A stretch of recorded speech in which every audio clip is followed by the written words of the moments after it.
Good evening, ladies and gentlemen, and welcome back to the Football Fignuts podcast. This is episode number 38. If you're counting along at home, that's the 188th episode of the Football Fignuts podcast. Collect them all like Pokemon. My name is Britt. I'm Craig. And Craig, I'm going right for it. Oh, all right, that was not nearly as Bush. smooth a transition as I wanted to. I couldn't get the tab in my hand. It's been a weird week, and it's enjoying only a Wednesday. beer. So let's start where we always begin. Craig, what are you drinking? So tonight, I have a new beer, excuse me, that you handed to me today. Oh, okay. So I handed you two beers. I think you were going to like both of them. Which one are you popping open? So I went with the Feelin' Juicy Oh, you're going to like this. by Dockside Brewery in Milford, right? Is it technically Correct. Milford? It's literally, you drive by it on your way back to your house. Oh, that's right. It is close by. It's It's 10, 10 not even minutes 10 down minutes, the road. maybe? Yeah. Yeah, 10 minutes down the road tops. Bush. There you go. And it's, nice place. Their beers aren't bad, but I'm not a huge fan of their offerings. Their offerings have had a lot of people like their stuff. Excuse me. And they do a lot of different kinds of beer styles. But Feelin' Juicy is their New England IPA, and it is just solid New England. There's nothing fancy about it. It's just a good New England IPA. Wow, that's smooth. It's smooth. It's like a too. lingering smoothness, as weird as that sounds, but I forget what its ABV is too. I think it's like somewhere is to it on 6 here? to 7. is It's it on not the a double. can? I don't think it's on the can. It doesn't legally have to be. I don't know. Oh wait, it's 6.5 ABV. Yeah, 6.5%. So it's not terrible. It's not terrible. But yeah, it's so smooth. It's so good, and their food there is really, really good. So we gotta get you there in the not too distant future. I think I think once the last couple shots in arms take place, I think we're gonna end up doing a production meeting there, because again, it's 10 minutes down the road for me. Where our contributor Sean works, it's 5 minutes. Really? Like if you and I stood out in front of the place, I would Mhm. point and say, "Do you see that intersection there?" And you'd say, "Yeah." I'd say, "That's the street he works on." Oh wow. So it's really that close to him. That's pretty close. Yeah, it's fantastic. It's awesome stuff. It's awesome stuff. So what do you have? I have a beer that you brought for me today because Oh. you were in a package store and you alertly saw one of my favorite IPAs, which is Crucial Mass by Counterweight. So I am drinking a Crucial Mass. This is like the 7th or 8th time I've had a Crucial Mass. This guy's an 8%. Counterweight, dollar for dollar, is the best brewery in Connecticut. End of story. And when I say that, I mean like you go places and you buy their signature New England IPAs and their fancier stuff and their rarer release stuff, and you're going to pay, in some cases, upwards of $20 for a 4-pack. Yeah, I've seen 4-packs for like 28, and I'm like, Yeah, no, I won't do it. I nah. won't do it. I won't do it. 20 is like my max. I mean, once in a great while, if somebody says, "Hey, I went to Treehouse and I can give you a 4-pack for 22," okay, I'll do that because Treehouse is so hard to get. Right. You know, but this is like $4 a can. It's like less than $16 for a 4-pack, and their standard IPA, which I believe is called Workhorse, or is that their lager? Yeah, I'd Headway. have to look that up. Headway, there you go. Headway is the IPA I'm thinking of. Workhorse is their lager, but their Headway IPA, in most liquor stores, you can find a 4-pack for under $10. I mean, that's like unheard of in craft beer around here. So as much as I love Two Roads, as much as I love New Park and everything, Tribus. if you're talking to me Tribus, if you're talking to me about straight value, it's freaking Counterweight. Counterweight just does such a fantastic job. So this is a fantastic beer, and I was very grateful you brought it to me. Which reminds me, I got to Apple Pay you some money. Yeah, I went in there to actually get a gift, like a bottle of wine gift, and I'm like, you know what? Let me look in the secret fridge. And I looked around, and honestly, I was like, nothing's really jumping out at me. and I just Right. happened to randomly like look down at the floor for whatever. I think because they have those single cans in that shelf in the Yep. fridge. Yep. So I was looking at those, and I just kept looking down, and there were 2 4-packs sitting on the floor. I was like, "Oh, wait a minute! I know that. I know that can. Look Yeah. closer. Look, it was that." The can art is pretty. It's a purple with can with like a lime green logo on it. It's very Mm. distinctive. It'll stand out to you. And when you say it was on the floor, it was in a box. I hope it wasn't just It like was in sitting. a. It was in a. Like a cardboard kind of Yeah. carrying case thing. Yeah. Yeah, it was in that. Yeah. Like a cardboard case. That's fair. That's fair. So for folks really quick who have no idea, if you're new here, you don't know what the secret fridge or the secret cooler means. In Milford, Connecticut, there is a fantastic liquor store right off of I-95 called Total Wine and Liquor. It's Second or huge. third time, it's huge. It's huge. Um, and the second or third time I was there, I was looking at the beer fridge. They've got all sorts of stuff warm. They've got a limited selection cold, but they've got tons of stuff just sitting on the shelf. So you may not find exactly what you want if you're going there and on your way to a party, but if you're getting something the night before, you're in good shape. And so I'm looking at it and I see this little plastic hanging curtain, the kind that you see in like meat rooms and packing plants that kind of Hmm. keep the cold air in. And there's a tiny little sign. And when I say tiny, I mean less than a square foot that says, please come in to cooler for more options or something like that. Or please check out our cooler. So like one day I just walked through it and it was like entering Narnia. All of a sudden I'm like, holy crap, look at all this. Look at these kegs. There's kegs here. And then so they had one shelf there with like really interesting looking craft beers from places I had never heard of before, never had a chance to sample before, etc. That now fast forward like 3 years. There's two shelves that are like wire shelves that are full of craft beers, and they've started lining up cases of beers that they go through a lot of on the floor. Hmm. Like what I literally one time went there, and while I was there, a guy walked in with a hand truck with 8 cases of Ice Cream Man by Back East. And if you Oh, know the Connecticut beer scene, you know Ice Cream Man is one of those beers that everyone goes for. If you like IPAs and you like craft beer, Ice Cream Man is one of those it's things you definitely grab up when you there. see it because it's hard to find, right? Hmm. He put down the hand truck.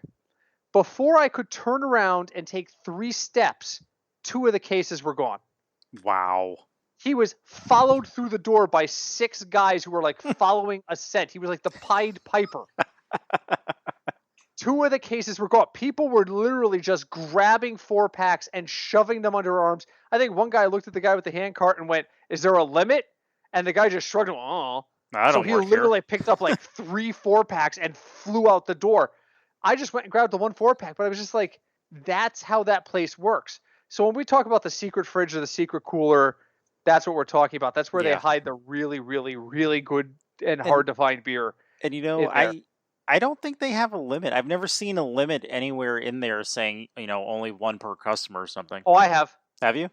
I have, and as a matter of fact, if I remember correctly from that Ice Cream Man story, when I went to leave and there was already like 2 or 3 cases gone, somebody from the store walked in with a sign that said "Limit 2," and just kind of looked at it and went, "Damn, should I have even wasted my time writing up a sign?" And I was like, "I only have one. Don't yell at me. I only have one. One 4 pack. Goodbye. One, Thank you. just one. Bye. Just one." So anyway, moving on. Burning hot takes. Yes. Are you giving or receiving today? I will give. What do you got for me? Okay, first up, a player, a free agent player, a free agent running back Okay. said that he still has a desire to continue playing and he's looking to sign with a contender. How is Adrian Peterson And that, these days? exactly. That is Adrian Peterson. He's desperately looking for a team to play on. He wants to play for a contender. Maybe he wants to be LaShawn McCoy. I don't know. But in your opinion, is you think anyone's going to sign him? Will a team who's a contender sign him? Probably not. The second part, probably not. Somebody will sign him, but is he going to want to sign with? Is he going to want to take another deal like he took with the Redskins last year? I mean, I don't think so, and I don't think he's gonna. I don't think a contender's going to make room for him on the roster. I mean, don't forget LaShawn McCoy going to Kansas City 2 years ago was like the perfect storm in that he was a favorite of the coach, Mhm. and Andy Reid knew what he could do and knew how he would fit his scheme. And Andy Reid was also looking around the room, going, "Okay, I've got this Kareem Hunt guy and not a whole lot else. I got two different guys with the last name Williams and the first initial D. True. And I don't think either one of them could carry us. Now, fortunately, he was kind of wrong about Damian Williams. Damian Williams really did carry them that season when needed. But he was like, I need a change of pace back, and I need somebody with good hands. I mean, that's the thing. Adrian Peterson has never been a good receiving back, in Yeah, my no, he opinion. was always rushing first. I'm going to look it up right now. I'll do it live. I think he's done. You I think do. he's I done? think he's done. Yeah, I think he's done whether he likes it or not. Um, Receiving, yeah, no. No, he's no Christian McCaffrey, is what you're saying. Yeah, no. I mean, his best year in receiving was 43 catches, and that was as a Viking in 2009. He hasn't caught more than 20 passes since 2015, which was Wow, and his that last was really six good year years with the ago. Vikings. That is Yeah, fucking scary.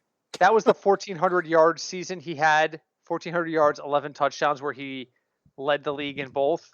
Hmm. Really, the league's leading rusher in 2015 was 1,485 yards. Really? That sounds wrong. That's shocking. I'm gonna verify that. Yeah, I mean, it's probably right, but that sounds wrong. At least with the likes of, Derrick Henry and Christian McCaffrey now, that sounds wrong. Yeah, 1,485 Wow. yards led the league. Wow. Wow. Okay, Who's second? in 2015, here you go. You want to play the Family Feud really quick? There were Sure. only 7 guys who broke 1,000 yards rushing. Stop it. Really? 7. Adrian Wow. Peterson was number 1. Give me one or two more. Oh 2015 God. this is 5 full seasons ago. Frank Gore. Frank Gore, no, had 967. Oh, He I was was so ninth. close. He was ninth. Because we brought him up, LaShawn McCoy. LaShawn McCoy in Buffalo, 895 yards. Damn it. One more shot, and I'm going to tell you who the list is. Running You're not back, going to huh? believe half of these guys. You're not going to believe half these names. I'm trying to think who the hell was playing in 2015. It's hard. Oh my God. Oh man. Yeah, I don't know. I can't think of Okay, anyone. Go that's ahead. fair. Number 2 in the league was Doug Martin, the muscle hamster, Oh my God. 1,402 yards. Third was Todd Gurley with 1,106. Fourth was Darren McFadden when he was in Wow. Dallas with 1,089 yards. Chris Ivory of the New York Jets that year rushed for 1,070 yards. Really? Latavius Murray was still a Raider and rushed for 1,066. And a young unknown burst onto the scene at age 23 in Atlanta named Devontae Freeman at Oh. 1,056 yards. Talk about a career that just kind of skidded off the highway. Damn. I mean, just Mark Ingram, 769 yards. Was he injured that year? Yeah, he only played in 12 games. Okay. Eddie Lacy, 758 yards. That's wow. I'm just going down the list. It's just DeMarco Murray, 702 yards in Philly. Alfred Blue, remember Alfred Blue? Oh my God. It was so bad that the 31st leading rusher was Cam Newton. Was that his rookie year? No. No, he was 26 at that point. But he had more rushing yards than Sharkandrick West. Remember Sharkandrick West? Remember when he was the future? He had more Oh rushing my yards than God. James Starks, Amir Abdullah, and a guy who could jump out of a pool named David Johnson. Wow. That's right. Cam Newton outrushed David Johnson. And they both played 16 games that year. Just saying. Unbelievable. So back in the day, 1,485 was an impressive number. Not so much anymore. Wow. So no, I think he's done. What do you think? I think I'm kind of halfway there. I'm not sure a contender is going to sign him. Because who would that be? So that would be, let's go to okay, so there's the Steelers, the Browns, the Ravens, the Saints, the Packers, the Bills, the Chiefs, and the Bucks. He might end up with the Chiefs, but I doubt it. Maybe. I mean, like, maybe the Steelers? I gotta say really quickly too, it feels like 2015 was kind of an anomaly year. Mm-hmm. The year before, DeMarco Murray, that was his big year in Dallas. Mm-hmm. He did 1,845 yards. Yep. And then I drafted him. Then it stopped. And then he died. He went to Philly and he died. Where is he? There he is. He's still fourth in the league in rushing with 1,287. But most people will tell you he was. Oh no, that was 2016. He was. Where are you? 2015. I think he got hurt, didn't he? Yes. No, he played 15 games. Did he? He only started 8, but he appeared in 15. He had 702 yards. But in 2016, the leading rusher in the league was 1,631 yards, and that was Zeke. So, next year I'm looking at total yardage. Well, next year was a down year too. Kareem Hunt at 1,327. Maybe it's not as much of an aberration as I thought. Yeah, you know what it is? Maybe it's because of Derrick Henry, and that could be why, since he has obscene amount of yards. 2018, Zeke led the league in rushing with 1,434. The next closest was Saquon at 1,307. Adrian Peterson that year, by the way, 2018, was the 8th leading rusher at 1,042. Ah. So, I mean, yeah, as long as he stays healthy, he can still do it. He is clearly no longer a feature back, but I don't know. I don't think any of the teams with the last, 6 picks, I don't think is going to sign him. No. And he's not going to want to go somebody. He's not. It's very clear why he's saying I want to go to a contender. He doesn't want to sit on a bench. If he's going to sit on a bench, he wants it to be worth his time. And he knows he's not a starter anymore. He knows he's not going to dominate snaps anymore. He wants to go somewhere where he can be useful. LaShawn McCoy. He wants to be a LaShawn McCoy. I mean, his yards per game have just dropped steadily. In 2015, he was averaging 92.8 yards per game. Then he gets hurt in Minnesota, so we'll throw that out. Then in 2017, he splits his time between Arizona and New Orleans. He only averages 52.9 yards per game. He bounces back a little bit and he goes to Washington, 65.1, but then 59.9. And then this last year in Detroit, only averaged, where is it? I just lost it. 3.9 yards per carry. I think at some point you just got to sit there and go, okay, I'm ready to go. Just ready to go. Yeah, it's hard. It's hard to accept, and that's understandable, but yeah. All right, so now burning hot take. Yeah. My question for you. Mm-hmm. Earlier tonight, and as in earlier, I mean like an hour ago, I sent you a BuzzFeed article, sent it to a whole bunch of people. You did. The 60 most painfully awkward exchanges in all of human history. Mm-hmm. I can assume you have not had time to read this. I have not, no. I want to hear from you. What was the most painfully awkward exchange you either participated in or witnessed in your personal history? And while you're thinking about it, I will give my answer. Okay, go ahead. Give you a moment. Because again, these are burning hot takes. I don't pre-screen these questions with him at all. When I was in high school, we had a classmate who lost his mom, unfortunately, to a long battle with cancer. And it was about 2 weeks after the funeral. And I was sitting and just having breakfast with him. Life is starting to return to normal for him. He's starting to try to get things back into perspective. And the president of our class walks up and puts his hand on his shoulder and says, "Man, I haven't talked to you in forever. How is your mom doing?" And I'm sitting across from this dude. And I was literally at this woman's funeral 2 weeks before. And he looked at me and just kind of smiled and looked up at the president of our class and went, "Dead?" Oh, boy. And the president of our class started to laugh, thinking he was making a joke. Mm-hmm.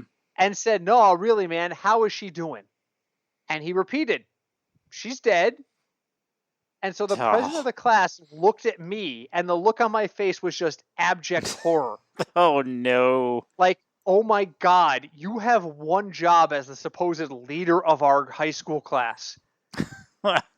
You not Bad. only missed his mom's passing, you missed it by 2 weeks after the funeral. Yeah, you think you would have heard. Or talked to him since then. Right, exactly. It wasn't exactly a secret. Like 20 of us were at the funeral. It wasn't something that happened under the radar. Mm-hmm. But that was easily the most awkward conversation I've ever been a part of. Wow, awkward. Okay, so two things. Sure. One is I have that type of personality, uh, that or aura or something. I can be standing in line and the person behind me or in front of me will randomly start talking to me Oh without me boy. saying a word and tell me everything about their life and what's going on. So this happens to me on a regular basis. So it's become almost normal to me that happens.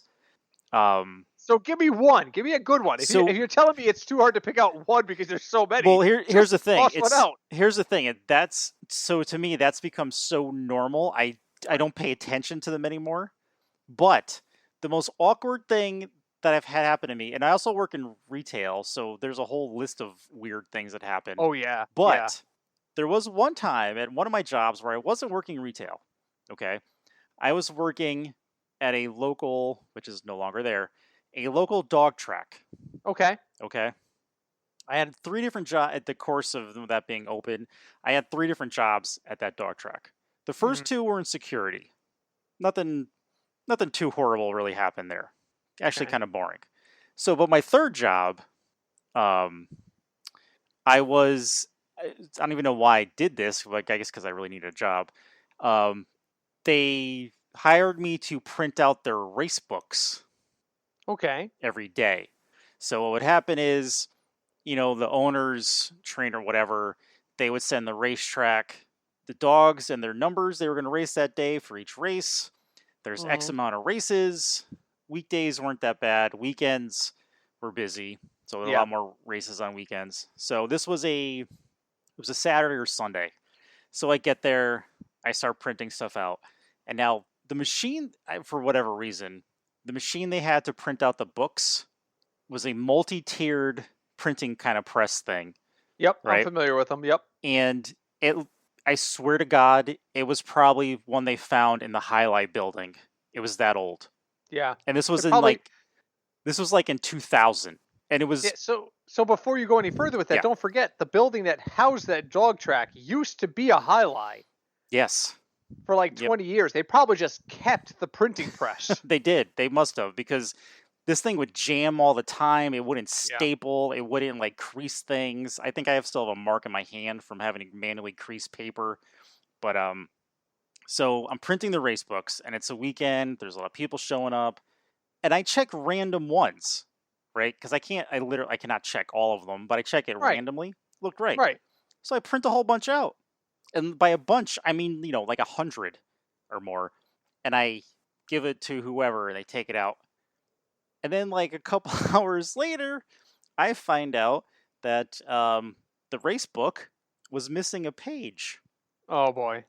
And that's bad because the people at the dog track use that race book to set the bets for everything. So there were dogs missing from races. Oh, God. Yeah. So think about gambling, and then think about the people who are involved in legalized gambling. I was afraid to leave. Yeah. The owner, the head manager, he was actually a really cool guy. He was like, "Yeah, man, everyone's really pissed right now." I'm like, "Yeah." He's like, "All right, well, whatever." Luckily for me, he was like, whatever. And he wasn't really too, I guess, that upset about it. But the owners of the dogs were very mad. And I stayed in that room behind a locked door. But that's not an exchange, though. Where's the exchange part of it? Well, the exchange really would have been if I left the room. Yeah. Which I was too scared to do. But that was the most awkward probably moment I've had, though. Fair enough. I have a good one from my wife from years ago, really quick, and then we'll move on. One night, she's just sitting on the couch. This is right when we started dating. Mm-hmm. And she gets this text from a number she doesn't know. And it just says, yo, it's Chauncey. Don't forget, I'm working at the Popeyes. Hit me up if you ever need chicken. And she's like, I don't know anyone named Chauncey. Did you get chicken? Well, that's what she's like. She's like, but I would like free chicken. So should I write Chauncey back and say, yeah, man, that'd be great, but I'm at somebody else's house. Just leave it on the porch, and I'll Wow. hit up with you later. She never responded to Chauncey, but she was like, for a moment there, she was like, can we use this to our advantage? Is there a way to do this? There must be, right? Well, we never did. It's been like over 10 years since the Chauncey is it, but yeah, that was like her most like. She's like, do I write him back and say he has the wrong number? Because if I do, then he's never going to bring us chicken. So, all right, one more really quick because we're way over time already. Give me one more quick burning hot take. Okay, one quick burning hot take. We gotta get to your position analysis. Okay, so where did this go? Damn it. God. Oh, stupid browser. Okay, so there's a team that has not drafted a wide receiver in the first round in 16 years. Okay, the last receiver they drafted, his name was Javon Walker. Tennessee? Close. Green Bay. They drafted him in 2002. Ah. And so here's the thing, because we've had a lot about Aaron Rodgers and who they should draft and whatnot. Is that part of Green Bay's problem? Are they not picking offensive weapons for their quarterbacks and just relying on their defense to win games? According to Aaron Rodgers, yes. I mean, he's been pushing for weapons and weapons and weapons forever, and Green Bay has like, no, just because you don't throw to them doesn't mean they're not a valuable part of the team. Which, yeah, I think is yeah. But, yeah, I think, I can understand that, but I don't think they've made a mistake. They've won Super Bowls without guys like Javon Walker. They've done just fine. Mm-hmm. I mean, think about all the names that have come out of Green Bay in terms of receivers in the last 10, 15 years. Donald Driver, Sterling Sharp, with the guy that's there now. Why am I trying to blank on his name? Who's that guy? What the hell am I thinking of? The guy who's there now? Adams. Devontae Adams. Thank you. So I don't think it's that big of a deal, honestly. So you think they should? I was really shocked by that, but how long it's been since they've drafted a receiver in the first round. I don't think it's a big deal, honestly. No? All right. Yeah. By the way, were you aware that Libsyn is updated to a 5th edition? No. Oh, I just logged into their 5th edition. Oh, it's fancy. Oh, is it? Oh, the spread out's fancy. Oh. The stats are fancy. Ooh, there's a little number down here that tells me my storage. Oh, and a percentage. Good. When I hover over it, it tells me how much this. Okay, this we might have to switch to this. I hope it doesn't cost me any more money. But okay. All right. So anyway, the other thing we need to talk about tonight, and we've left ourselves less than half an episode to do so. Perfect. Is Craig's position/player analysis for the NFL draft, which is 2 weeks from tomorrow night. We record on Wednesdays, so it's a week from tomorrow. A week from tomorrow, yes. It's a week from tomorrow. Yep. So I'm actually going to kind of turn the floor over to Craig. I may have some questions at times, but I want to hear Craig tell me some things about the NFL draft, because if you listen long enough, I don't do a lot of college football. I went to a basketball school, so I really rely on a number of different people to give me information about who the hell is worth a damn in this draft.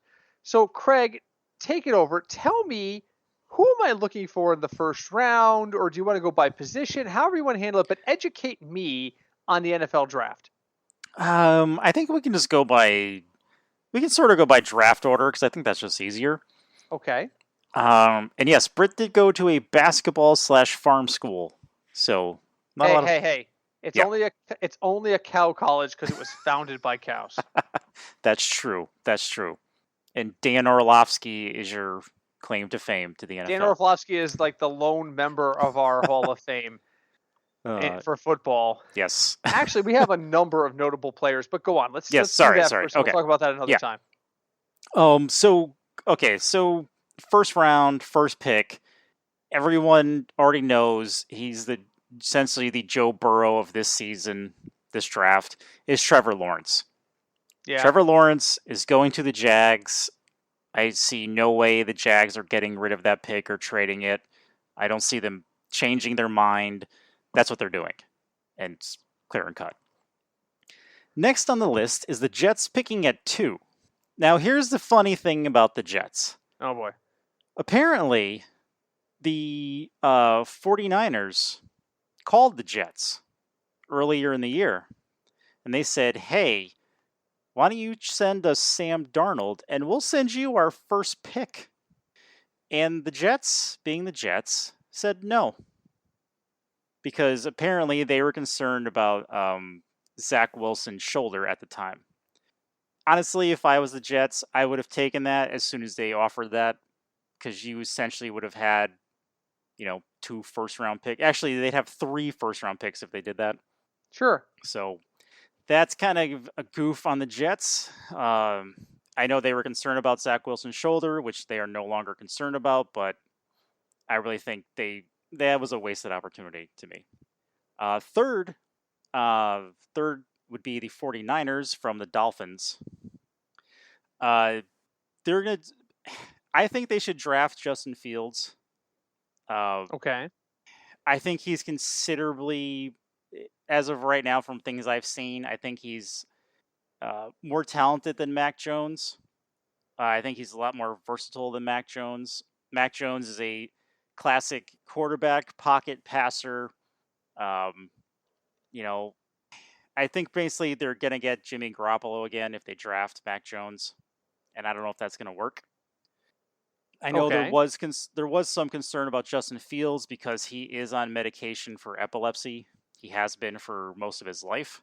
And he was very upfront, supposedly, with the NFL teams when they discussed it. So I appreciate that from him.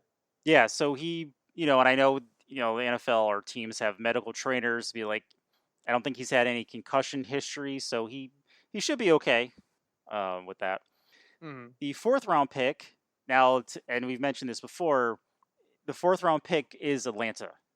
Atlanta is the key to the entire first round of the draft.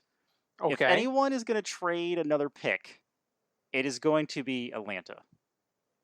So Atlanta is an interesting spot, is because, as we mentioned before, Matt Ryan is very expensive to get rid of. This year. Next year it becomes slightly. It's not as expensive. This year it costs them an untenable number against the cap. Mm-hmm. Next year their cap number actually goes down by cutting him before June 1st. Now, let's be fair. We're talking about a difference between $48 million and $40 million. It's not exactly like they're saving enough to sign 4 guys by cutting him. Right. Right. You're saving $8 million. When you're talking about that, you're talking about less. You're talking about 1/6 of his contract amount is what you're saving. So it makes sense. It would not be shocked me if they cut him next year, but I also wouldn't be shocked if they kept him either. Right. So right now, my guess is they still want to win with Matt Ryan, and as we mentioned before, Cinch cursed the Falcons, so I don't know if Matt Ryan's going to win there again. So I'm thinking they're going to take Pitts. I've seen mock drafts where they take Sewell. Both guys are extremely talented. Both guys would help extend Matt Ryan's career. And clearly Atlanta is a passing team, so it would make more sense that they took Pitts. Right. And he is the top tier tight end in this year's draft. So, because we never really know how long Julio Jones is going to stay healthy for, and if Julio Jones goes down, people are just going to double team Calvin Ridley, and yeah, they have Hayden Hurst. So, that's fair. Okay, that's fair. So what I'm hearing is we should expect we shouldn't expect any surprises in the first like 4 or 5 picks, at least until we get to Atlanta. And then, well, so what do you actually expect Atlanta to do with the 4 pick? Are they going to trade it? Are they going to look for a You successor, or know, do you think they're going to go a different skill position? I think if I was Atlanta, I would be listening to every offer given to me because there's teams that want to move up. Like, Oh yeah. for example, the Patriots, let's just say, they definitely want to move up and they definitely need a quarterback. So, you know what? If a team wants to offer, a bunch of picks for the 4th pick this year, if I was Atlanta, I would definitely be looking at that. So really quick, I just want to run down. Yeah, I want you to get back to where did you leave off? You stopped with Atlanta, right? Atlanta at the 4 pick. Okay, Yes. so possibility of folks to choose to trade up. Okay. I'm going to run down the list in order, Hmm. starting with the 5th pick. You tell me when you feel like you personally have hit a team that would trade up. Okay. So the next pick is Cincy. That's a no, right? Yeah, no. Miami, They traded up from the Eagles, so probably not. Detroit. Ah, They just got Goff. They got to have to feel that Goff might be there for a couple years, right? yeah, I don't think they would trade up. I think they need a receiver for him, and there are a number of receivers, so I don't think they would trade up for that. They can sit tight. Carolina at 8. No, because they just got a quarterback. I think their need is at offensive line right now, and I Yeah. don't think they necessarily need to trade up for that. Denver at 9. No, they just drafted quarterback, right? Uh, no, I think Denver is still on their quarterback carousel. You So think so? I think they are. I don't think they're. I think they draft another quarterback this year because they haven't found whatever they're looking for. They haven't found it yet. They haven't What the found hell it is the since guy's name? Manning, and they don't know what to do. What is the guy's name? It's driving me nuts. Um, the Denver Drew quarterback. Lock. There you go. You don't think they're I married to don't. Drew Lock? No, I don't think they are. That's fascinating to me. So I don't Denver think would they be are. your first potential. So after that, it's Dallas at 10. We know they're not. They just signed what's his name? 11, the Giants. I think they're still Nah, married to what's his face for now. Jones. Yep. The Eagles, I think, would be the first ones at 12. So you're telling me that in the top 12 picks, only Denver or Philly are even considering moving up, and Philly moved down from the 6th spot. Yeah, I would. I would say if someone's going to move up, it would probably be the Patriots. And they draft 15th right now. Um, Yeah. yes, yes, So right, so let's yes. let's let's eliminate the teams between them. The Chargers just got Justin what's his fuss. The Yep. Vikings are absolutely accidentally married to what's his name? Kurt Kirk, Kirk Kirk. Kirk. So that brings us the Patriots at 15. And even after that, the Cardinals at 16, they have their quarterback of the future. The next team after that is the Raiders at 17. We know they want to move Derek Carr. They do, they do. That would be probably my next guess after the Patriots. So in the first 17 picks, we're watching Denver, New England, and the Raiders as potential dance partners with Atlanta. Hmm. And the Patriots, if I'm the Patriots, I'm looking at this top 14 ahead of me, and I'm saying the only wild cards are Atlanta and Denver. I might sit tight. There's like 5 Yeah. good quarterbacks in the draft, right? So there's Trevor Lawrence, Zach Wilson, Justin Fields, uh, Mac Jones, and Trey Lance. That's 5. So if I think the first 3 are going to be, I know the first 3 are going to be quarterbacks, Mm-hmm. but if I think Atlanta isn't going to make a move or Denver isn't going to make a move, then that means at least one of those other guys falls to me, right? You would assume that at that point, yes. Okay. All Yeah. right, continue. I'm sorry to interrupt you. I just No, want to make no, sure I that's that. understand this because Yeah, this is weird to me. All right. So maybe the Patriots look at quarterback without moving, and that means now the Raiders are like, hello, Atlanta. could be. That's very Okay. possible. So we know that New England just signed Cam to another year, but A after year. after last year, they're not married to Cam. Absolutely not. You're absolutely right. And I think Denver is in a quarterback carousel because they're looking for their next Elway/Manning, and they haven't found it yet. And the problem is they're using the old Elway to try and find the new Elway, and this guy just keeps shooting blanks. Yeah, I think that's, and I don't, if with Denver, like really quick, I don't know if it's like a coaching thing because this has been going on since Manning left. So like, I don't know what they're, I don't know if it's an Elway thing, a coaching thing, an owner thing. I don't know. Well, they change coaches every other year, and they still have the same problem. They can't draft a good quarterback. True. So is it because you don't have consistency at coaching, or is it because your front office is terrible? Or is it a combination of both? Just saying. Is it the chicken or the egg here? It's pretty much. All right. So anyway, back to your analysis. So, Atlanta, they're the wild card in the first 5 picks. They could draft Pitts. They can draft Stilwell. They can trade the 4 pick. We don't know. Right. And next is the 5th pick of the Bengals. Almost everyone on Earth is saying they're going to draft Stilwell. There's the fantasy part of me that says, you know what, they should draft Jamar Chase, recreate what Burrow had in LSU.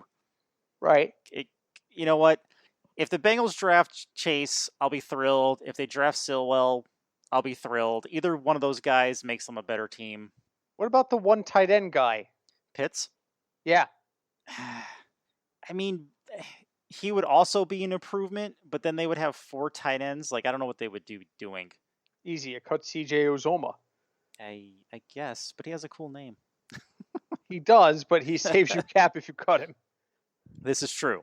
And I don't know what his cap number is, but yes. I don't have it in front of me. I just remember from last week that it was savings. It was like $5 million. And I'm just saying, here's the thing. Here's my concern with drafting an offensive lineman. A couple years ago, the Bengals drafted a top lineman named Jonah Williams. You know how many games he played his rookie year? 2? Probably.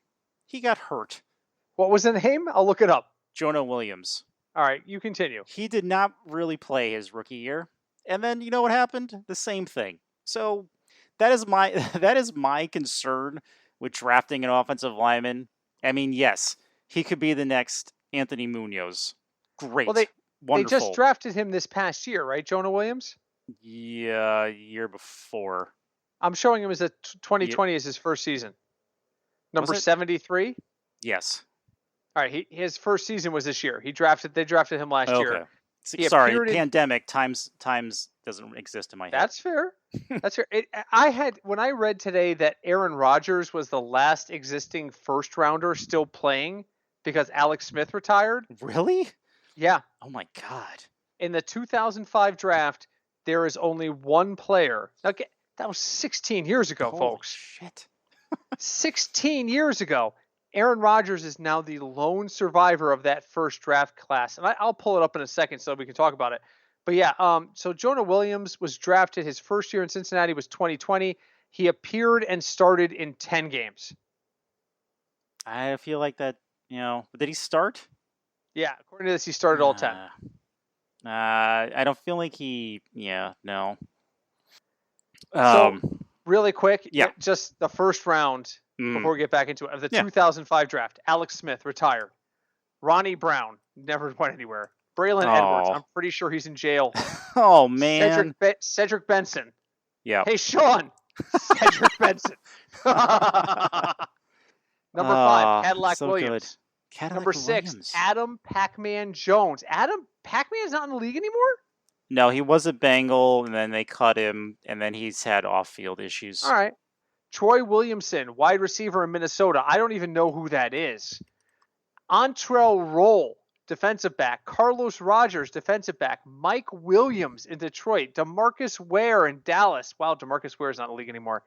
Sean Merriman, Jamal Brown, Thomas Davis, the linebacker in Carolina. He had back issues. Yeah. Derek Johnson, Kansas City. Travis Johnson to Houston. David Pollock. Erasmus James. Who the F is that? Alex Barron, Marcus Spears, Matt Jones, the wide receiver in Jacksonville, was a first rounder that year. Mark Clayton, was a first rounder that year. Fabian Washington. Then at number 24, Aaron Rodgers. 24. Wow. Yep, remember that was the year that they actually moved him to a suite because it was embarrassing. They invited like 20 people to the green room, and he was one of them, and he was still sitting there, and they were like, let's put you in a suite so that people aren't staring at you. Jason Campbell, Chris Spencer, Roddy White was in that draft. Wow. Luis Castillo, Marlon Jackson, Heath Miller, number 30 to Pittsburgh. Then Mike Patterson and Logan Mankins. Logan Mankins, remember him, the guard for the Patriots? Yes.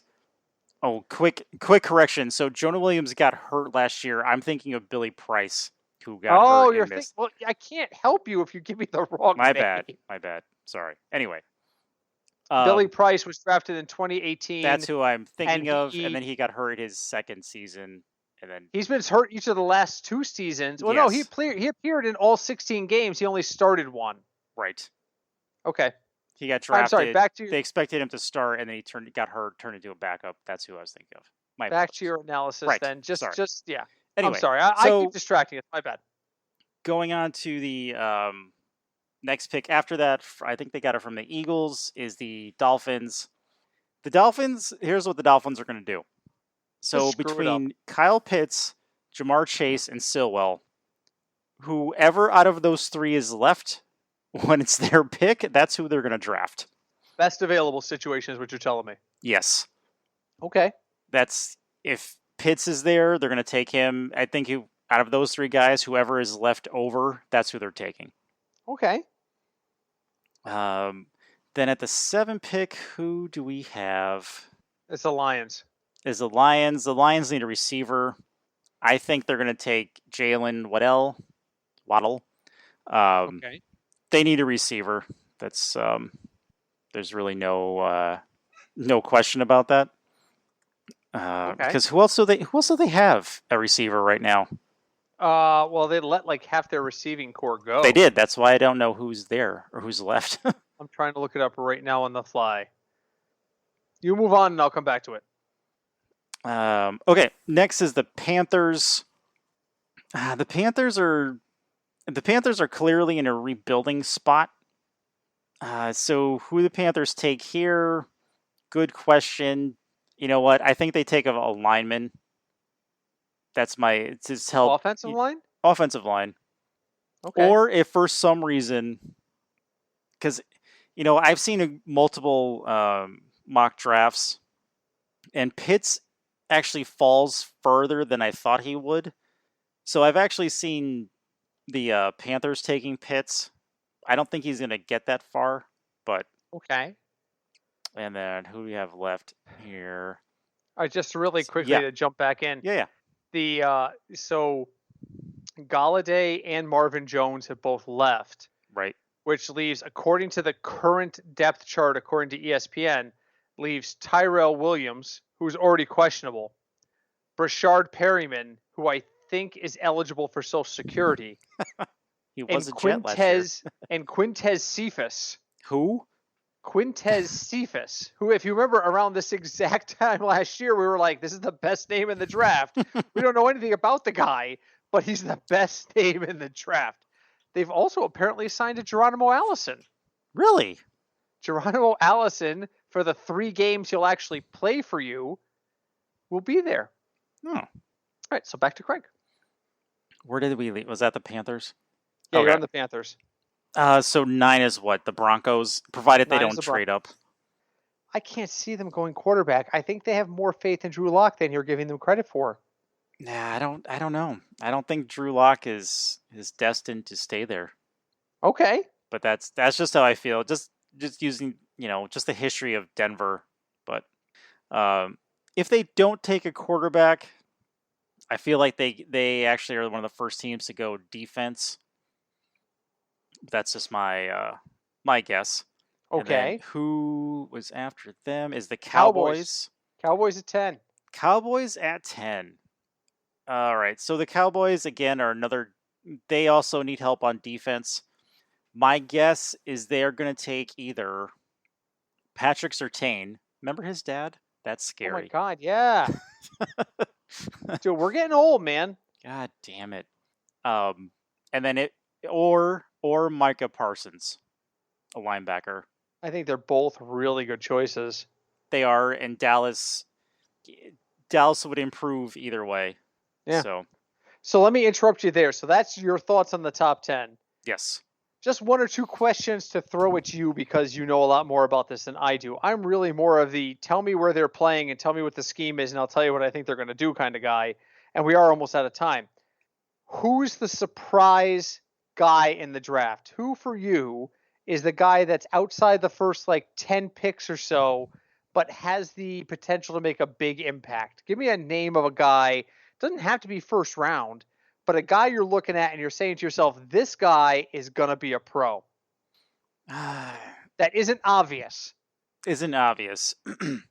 Like anyone could sit there and go, Trevor Lawrence is going to be an amazing pro. You said that about like everybody. You told me that about Ryan Leaf. So remember Ryan Leaf? Give me somebody outside the top like 10 picks or 10 players that you think has the potential to really do some good stuff. Let's see. Let me just I'm putting him on the spot by the way. He yeah. has no idea I was going to ask this. I did not. All right. So for me, it would probably be Jace Horn. And who is he? Again, you're talking to an idiot. Tell me. Cornerback. He played for hold on. I'll tell you a second. South Carolina. Okay. He's a junior. He's a cornerback. I'm pretty sure he's Joe Horn's son. And it's a thin cornerback class, right? In terms of like real deep. I mean, there's a lot of cornerbacks in the draft, but in terms of talent, as far as probably like top as far three. as cornerbacks, it's honestly it's him and Surtain are the top two. What's the guy that we've already talked about that you think is doomed? Doomed. Who's the guy who's going to bust? Give out the Ryan Leaf 2021. I don't want to say bust because that's a very heavy word. Which is why I said doomed. Because don't forget, Ryan Leaf, if he goes to the right situation, doesn't necessarily end up like Ryan Leaf. That's true. He could end up like Peyton Manning. Right. Trent Dilfer in the right situation doesn't wait as long as he did to become a game manager and win a Super Bowl. To some extent, success is not only dedicated by the player, but by their environment, or dictated is a better word.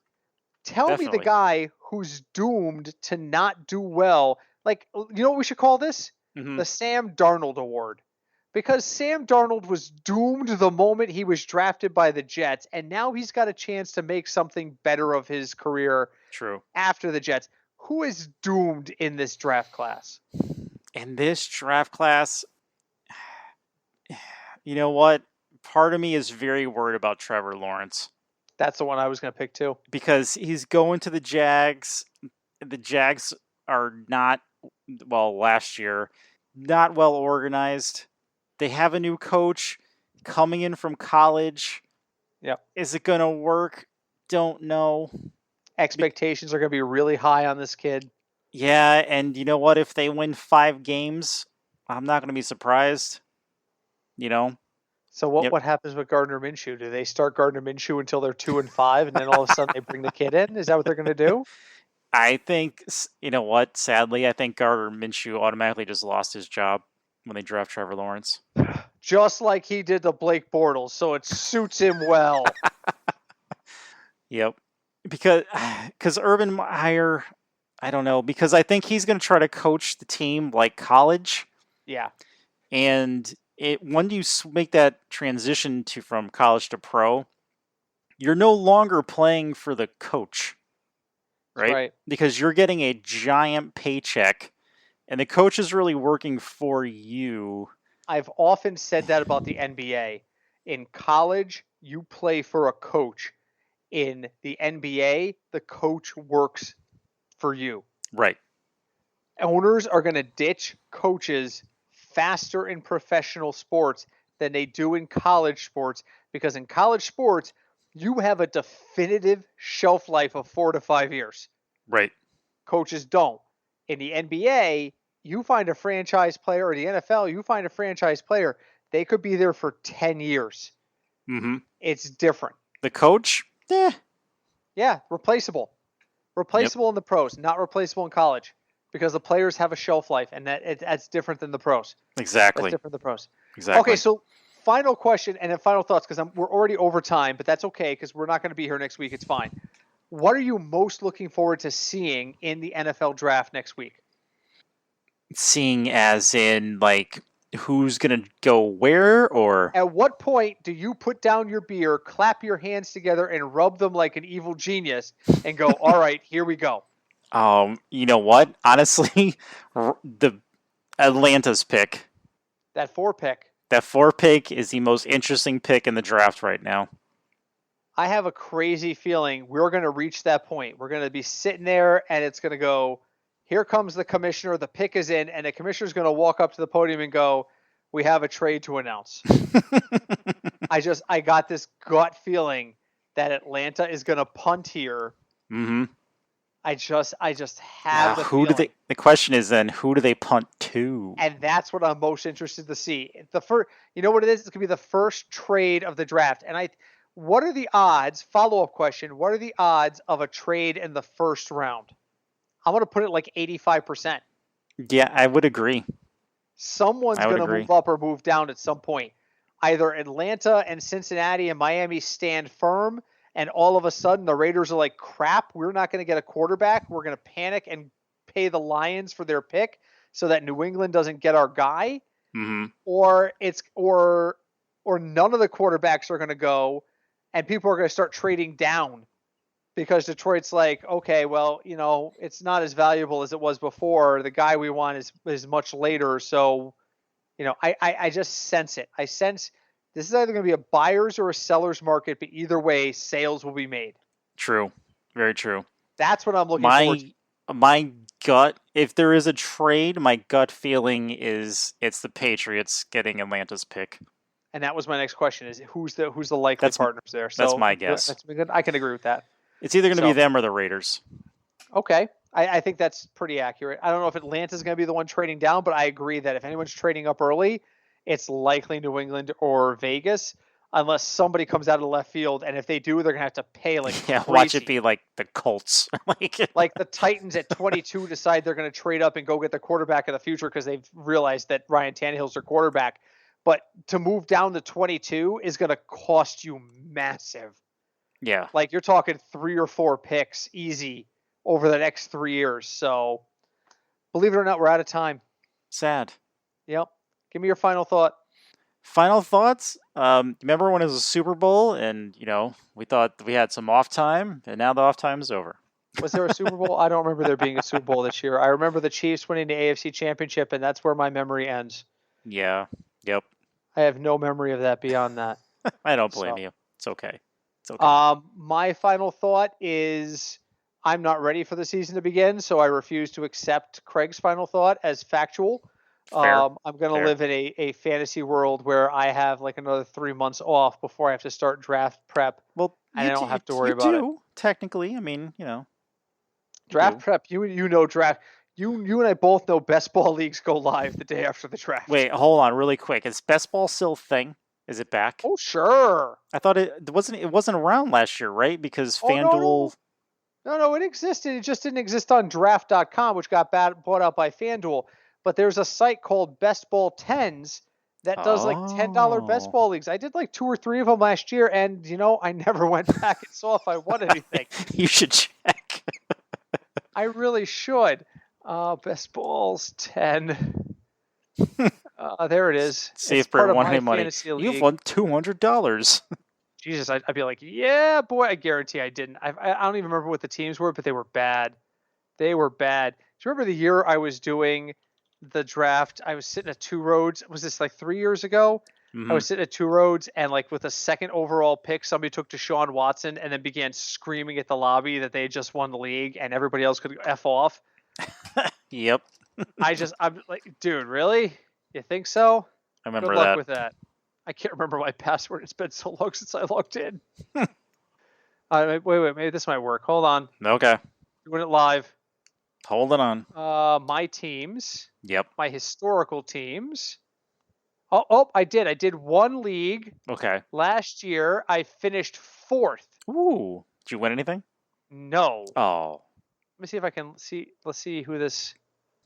Oh, here we go. Okay, I finished 4th. Yep. I did a whole bunch of freebies too, but I did one paid league. 4th place. Who was on that team? Can I see the team? Final roster. Here we go. Okay. Deshaun Watson, Austin Eckler. There's your first problem. DeAndre Swift, Juju Smith-Schuster, problem number 2. Christian Kirk, problem number 3. Jerry Jeudy, problem number 4. Darren Waller, Tyreek Hill, Baltimore Ravens, Kirk Cousins. Patrick Mahomes ended up on my bench. Oh, man. That just says to me he didn't outscore Deshaun Watson in their format. Steven Sims, Dallas Goedert, David Njoku. I'm going to stop reading now. So follow us wherever you listen to us. If you're on Apple Podcasts, Stitcher FM, wherever you may follow us, please give us a listen. We went a little long tonight because we are going to take next week off. The next week is the day before the draft, so we're probably going to take next week off to go play some video games and kind of relax. So if you're listening to this on or before April 28th, 2021, come look for us on Twitch. He's Sin, SYNN76. I am Howard Moon BG. We're probably going to go do some farming. So, give ourselves one more day off. I guarantee that our phones will be blowing up while we try to farm because Cinch is so excited for this draft. If New England doesn't draft a quarterback, we have to put him on some sort of self-harm watch because That's true. he is the most anti-Cam person since the guy who cut him in Carolina. But definitely leave us a review, and then we will be back the week after the draft to break it down. Who has the biggest fantasy impacts? Just because a guy isn't a skill player doesn't mean he doesn't impact fantasy values for a team.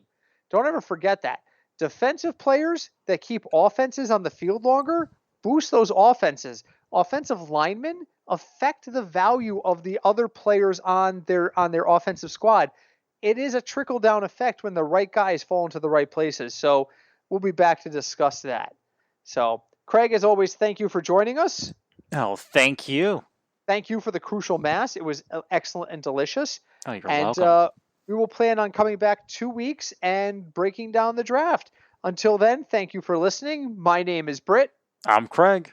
And we are the Football Fignuts Podcast. Hi, Deb.